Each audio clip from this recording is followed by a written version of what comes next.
For the past 10 years, US GDP has increased by around 2.5% every year. However, in a similar time span, income inequality has increased between the country's rich and poor. So, is GDP really a good measure of economic prosperity? In conventional economics, we usually see images of supply and demand, the economic man, and GDPs of nations. Policy across the globe and leaders of all nations use economics as a foundation for making decisions that affect their people and economies, as well as the world at large. However, economics is not an exact science, and this has left room for critics to explore the ways in which we use economics and if it properly aligns with the issues we face today.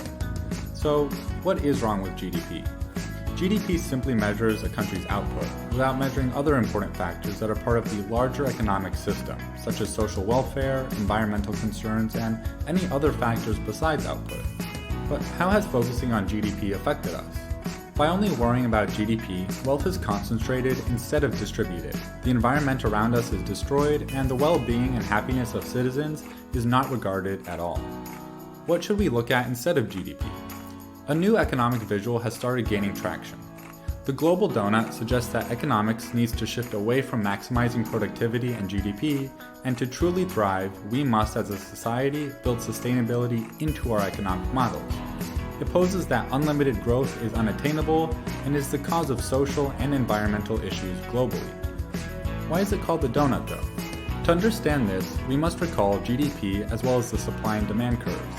These two images have guided policy with assumptions such as unlimited wants by individuals and that a higher GDP is better. What does the donut provide that GDP doesn't? Well, the donut allows us to see our world as an interconnected web with two zones that we must lie between in order to prosper as a society.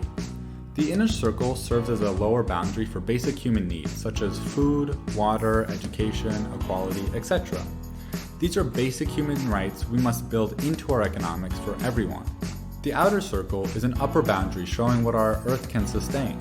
This includes the amount of food that we can produce, how much carbon emissions our atmosphere can support, and the amount of deforestation that can happen before we enter dangerous territory. So, how are we doing so far? Unfortunately, we have passed both the inner and outer circle in many areas, and are in the midst of inequality across the globe, and getting close to harming our environment beyond repair. The donut provides a new framework for us to see our economy and make policy. It's important because it takes into account factors such as inequality, our environment, and more. Unfortunately, massive income inequality and inefficient resource allocation have been a detriment to our society.